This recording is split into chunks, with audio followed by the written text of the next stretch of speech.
ਬੇਲੀਓ ਮੈਂ ਤੁਹਾਡਾ ਪ੍ਰਾਹੁਣਚਾਰਕ ਮੀਆਂ ਆਸਫ ਅਲੀ ਤੇ ਖਾਸ ਲੋਕਾਂ ਦੇ ਨਾਲ ਤੁਹਾਡੀਆਂ ਮੁਲਾਕਾਤਾਂ ਦਾ ਜਿਹੜਾ ਸਿਲਸਿਲਾ ਸ਼ੁਰੂ ਕੀਤਾ ਵਾ ਮੈਂ ਚੈਨਲ ਰਾਹੀਂ ਕਿ ਤੁਹਾਨੂੰ ਖਾਸ ਲੋਕਾਂ ਨਾਲ ਮਿਲਵਾਈਏ। ਵੈਸੇ ਤਾਂ ਬਹੁਤ ਲੋਕ ਆ, ਉੱਦਾਂ ਤੇ ਖਾਸ ਲੋਕ ਆ ਜਿਹੜੇ ਤੁਸੀਂ ਵੀ ਜਾਣਦੇ ਹੋ ਕਿ ਇਹਨਾਂ ਨੂੰ ਸਾਰੇ ਕਹਿੰਦੇ ਆ, ਪਰ ਉਹਨਾਂ ਤੋਂ ਹਟ ਕੇ ਮੇਰੇ ਨਜ਼ਦੀਕ ਖਾਸ ਲੋਕ ਉਹ ਆ ਜਿਹੜੇ ਆਪਣਾ ਕਰਕੇ ਖਾ ਰਹੇ ਆ, ਮੁਸ਼ਕਿਲ ਹਾਲਾਤ ਦਾ ਮੁਕਾਬਲਾ ਕਰ ਰਹੇ ਆ, ਪਰ ਜਿੱਦਾਂ ਵੀ ਹੋ ਸਕੇ ਜੋ ਵੀ ਹਾਲਾਤ ਹੋਣ ਉਹ ਆਪਣੀ ਕਰਕੇ ਖਾਂਦੇ ਆ।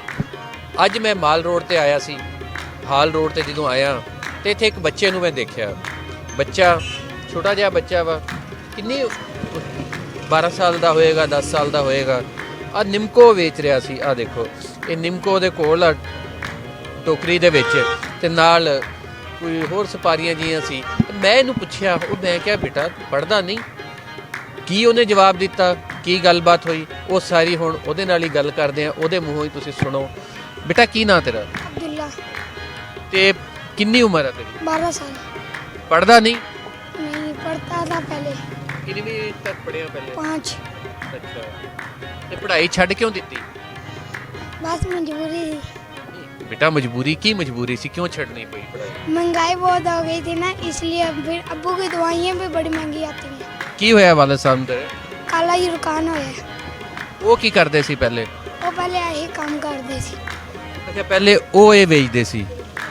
अच्छा, काला यरकान ਉਹਨਾਂ ਨੂੰ ਕਿੰਨਾ ਚਿਰ ਹੋ ਗਿਆ ਹੋਇਆ? साल। ਅੱਛਾ, ਜਦੋਂ ਦਾ ਉਹਨਾਂ ਨੂੰ ਕਾਲਾ ਯਰਕਾਨ ਹੋਇਆ ਤੇਰੀ ਪੜ੍ਹਾਈ ਛਡਾਤੀ ਉਹਨਾਂ ਨੇ ਤੇ ਇਸ ਕੰਮ ਤੇ ਲਾ ਦਿੱਤਾ।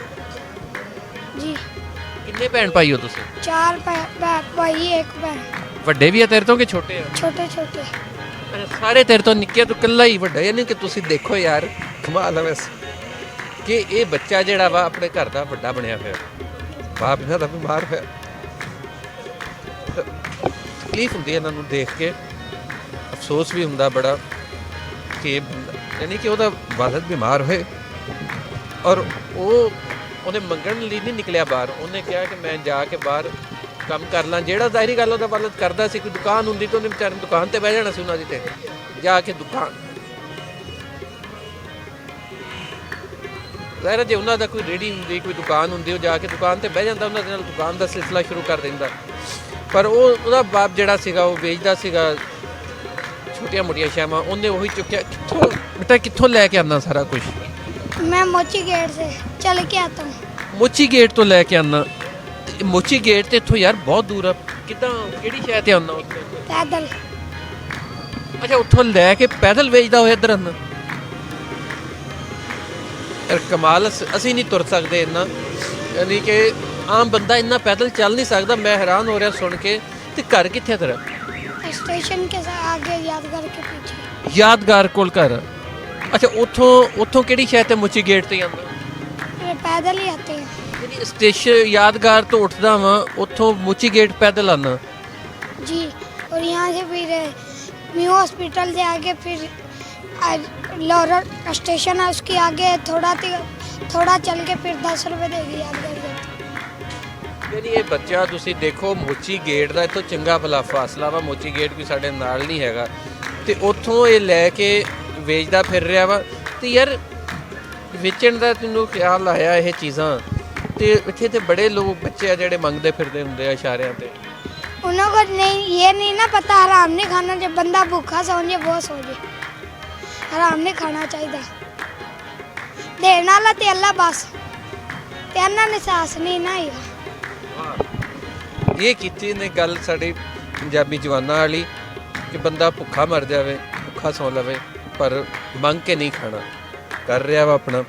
ਤੇ ਬੇਟਾ ਕਿੰਨੇ ਦੀ ਲੈ ਕੇ ਆਉਣਾ ਤੇ ਕਿੰਨੇ ਕੇ ਵਿਕ ਜਾਂਦੀਆਂ ਅੱਗੇ? 8 रुपये की आती है, 2 रुपये बचे थे। ਅੱਛਾ, 2 ਰੁਪਏ ਬਚਦੇ। ਕਿੰਨੀਆਂ ਕਿ ਪੁੜੀਆਂ ਵਿਕ ਜਾਂਦੀਆਂ ਰੋਜ਼ ਦੀਆਂ? मेरियाँ 50-60। 50-60? ਇਹਦੀ ਤਾਂ ਮਤਲਬ ਆ ਕਿ 100-150 ਰੁਪਇਆ ਸਿਰਫ ਤੁਹਾਨੂੰ, ਯਾਨੀ ਕਿ 160 ਪੁੜੀਆਂ ਦਾ ਮਤਲਬ ਆ 50 ਦਾ 100 ਤੇ 120, ਨਹੀਂ 3000 ਰੁਪਈਆ। ਨਹੀਂ, ਇਹ 3000 ਰੁਪਈਆ ਕਮਾਉਣ ਲਈ ਤਾਂ ਤੂੰ ਰੋਜ਼ ਇੱਥੇ 20 ਤੋਂ 25 ਮੀਲ ਪੈਦਲ ਚੱਲਦਾ ਪਿਆ। जी।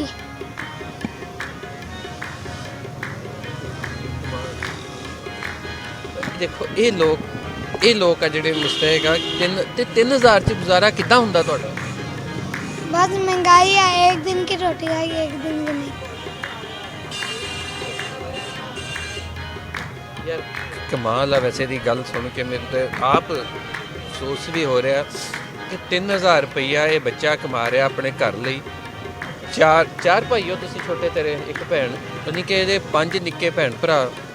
ਮਾਂ ਪਿਓ ਜ਼ਾਹਿਰੀ ਗੱਲ ਆ ਕਿ ਵਾਲਦ ਜਿਹੜਾ ਇਹਦਾ ਇਨਕਾਨ ਹੋਇਆ ਹੋਇਆ, ਉਹਨੂੰ ਬਿਮਾਰ ਆ, ਅਫੋਰਡ ਨਹੀਂ ਕਰ ਸਕਦਾ, ਜ਼ਾਹਿਰ ਕੰਮ ਹੀ ਨਹੀਂ ਕਰ ਸਕਦਾ ਵਿਚਾਰਾ, ਤਾਂ ਉਹਨੇ ਕੀ ਕਰਨਾ। ਇਹੀ ਕੰਮ ਉਹ ਆਪ ਪਹਿਲੇ ਕਰਦਾ ਸੀ, ਉਹਦੇ ਜ਼ਿੰਮੇ ਲਾਤਾ। ਯਾਨੀ ਕਿ ਇਸ ਉਮਰ ਦੇ ਵਿੱਚ ਇਹ ਬੱਚਾ ਆਪ ਹੀ ਤਾਜਰ ਆ, ਆਪ ਹੀ ਦੁਕਾਨਦਾਰ ਆ, ਆਪ ਹੀ ਖਰੀਦਦਾ ਵਾ ਸਮਾਨ ਜਾ ਕੇ, ਅੱਗੇ ਆਪ ਹੀ ਵੇਚਦਾ। ਯਾਨੀ ਕਿ ਕਿਆ ਸਬਕ ਇਹਨੂੰ ਜ਼ਮਾਨੇ ਨੇ ਪੜ੍ਹਾ ਦਿੱਤੇ ਇੰਨੀ ਦੀ 12 ਸਾਲ ਦੀ ਉਮਰ ਦੇ ਵਿੱਚ ਕਿ ਬੱਚਾ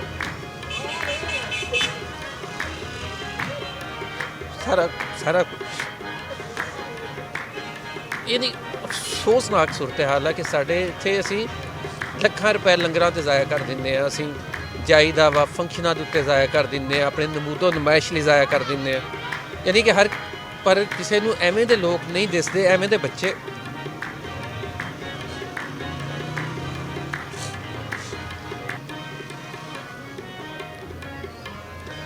ਬੱਚੇ ਨਜ਼ਰ ਨਹੀਂ ਆਉਂਦੇ ਲੋਕਾਂ ਨੂੰ ਕਿ 3000 ਰੁਪਈਆ ਯਾਰ, 3000 ਇਹਨੂੰ ਦੇਣਾ ਹੀ ਸ਼ੁਰੂ ਕਰ ਦੇਵੇ ਤੇ ਬੱਚਾ ਪੜ੍ਹਨਾ ਸ਼ੁਰੂ ਕਰ ਸਕਦਾ ਆਪਣਾ।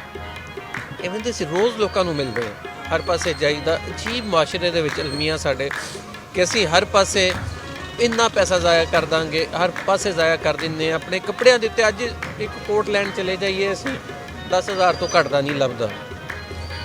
ਸਰਦੀ ਦੇ ਵਿੱਚ ਇਹਨੂੰ ਫਿਰਦਾ ਹੁੰਦਾ ਬੰਦੇ ਨੇ। ਇੱਕ ਟਾਈਮ ਦਾ ਜਿਹੜਾ ਖਾਣਾ ਵਾ ਸਾਡਾ, ਕਿਤੇ ਅਸੀਂ ਬਾਹਰੋਂ ਜਾ ਕੇ ਖਾਈਏ 3-4000 ਦਾ ਖਾ ਲਈਦਾ।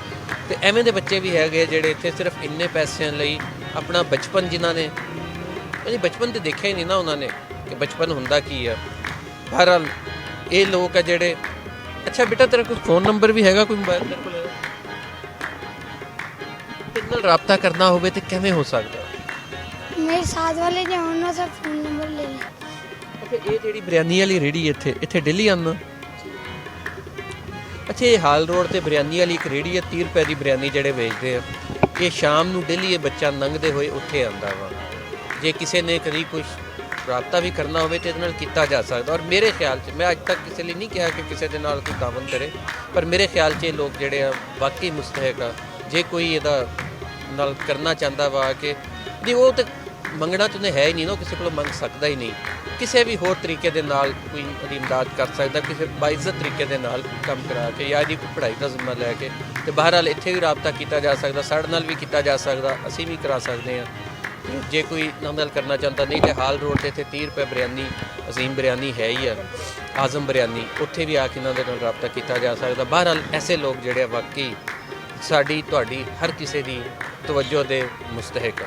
ਅੱਛਾ, ਮੈਂ ਗੱਲ ਖ਼ਤਮ ਕੀਤੀ ਤੇ ਨਾਲ ਹੀ ਆ ਬਿਰਿਆਨੀ ਵਾਲੇ ਜਿਹੜੇ ਭਾਈ ਹੈ, ਇਹਨਾਂ ਨੇ ਇੱਕ ਗੱਲ ਕੀਤੀ ਤੇ ਮੈਂ ਦੁਬਾਰਾ ਉਹਨਾਂ ਨਾਲ ਕਰਨ ਲੱਗਾ। ਤੁਸੀਂ ਦੱਸੋ ਜੀ, ਕੀ ਕਹਿ ਰਹੇ ਸੀ? ਜੀ ਮੈਂ ਕਹਿ ਰਿਹਾ ਕਿ ਤਕਰੀਬਨ ਸਾਲ ਹੋ ਗਿਆ ਬੱਚੇ ਨੂੰ ਸਾਡੇ ਕੋਲ ਤੁਰਦੇ ਫਿਰਦੇ, ਸੌਦਾ ਵੇਚਦੇ। ਅੱਜ ਤੱਕ ਅਸੀਂ ਇਹਨੂੰ ਮੰਗਦਿਆਂ ਨਹੀਂ ਦੇਖਿਆ। ਔਰ ਜਦੋਂ ਕਿਤੇ ਇਹਦਾ ਦਿਲ ਕੀਤਾ ਸਾਡੇ ਕੋਲ ਚਾਵਲ ਖਾਣ ਦੇ, ਤੇ ਫ੍ਰੀ ਸਾਡੇ ਕੋਲੋਂ ਵੀ ਨਹੀਂ ਖਾਂਦਾ। ਕਹਿੰਦਾ ਜੀ ਮੈਂ ਪੈਸਿਆਂ ਤੋਂ ਬਗੈਰ ਕੋਈ ਚੀਜ਼ ਨਹੀਂ ਖਾਣੀ, ਇਹਦੇ ਨਾਲੋਂ ਮੈਂ ਭੁੱਖਾ ਰਹਿ ਲਵਾਂਗਾ, ਮੈਂ ਮੰਗਾਂਗਾ ਨਹੀਂ। ਯਾਰ ਅਸੀਂ ਕਮਾਲ ਹੈ ਗੱਲ, ਮੈਂ ਸੁਣ ਕੇ ਵੀ ਹੈਰਾਨ ਹੋਇਆ ਕਿ ਉਹਨੇ ਅਗਰ ਉਹ ਬਿਰਿਆਨੀ ਵੀ ਉੱਥੋਂ ਖਾ ਰਿਹਾ ਤੇ ਉਹ 30 ਦੀ ਪਲੇਟ ਦੇ ਬਜਾਏ ਉਹ 10 ਵਾਲੀ ਖਾ ਲਏਗਾ। ਉਹ ਕਹਿਣਾ ਕਿ ਮੈਂ ਉਹਦੇ ਪੈਸਿਆਂ ਤੋਂ ਬਗੈਰ ਨਹੀਂ ਖਾਣੀ। ਸੋ ਯਾਰ ਵੈਸੇ ਤਾਂ ਬੱਚਾ ਹੀ ਸਾਡਾ ਘਰੋਂ ਬਾਹਰ ਨਿਕਲ ਜਾਵੇ ਅਸੀਂ ਪਰੇਸ਼ਾਨ ਹੋ ਜਾਂਦੇ। ਇਹ ਬੱਚਾ 25 ਮੀਲ ਘਰੋਂ ਨਿਕਲ ਕੇ ਬਾਹਰ ਫਿਰ ਕੇ ਜਾਂਦਾ, ਘਰ ਵਾਲਿਆਂ ਦਾ ਵੀ ਹੌਸਲਾ ਤੇ ਇਸ ਬੱਚੇ ਦਾ ਵੀ ਹੌਸਲਾ। ਤੇ ਬਹਰਹਾਲ ਸਲਾਮ ਹੈ ਇਸ ਨੂੰ, ਇਹਨੇ ਕਦੇ ਇੱਥੇ ਮੰਗ ਕੇ ਨਹੀਂ ਖਾਧਾ।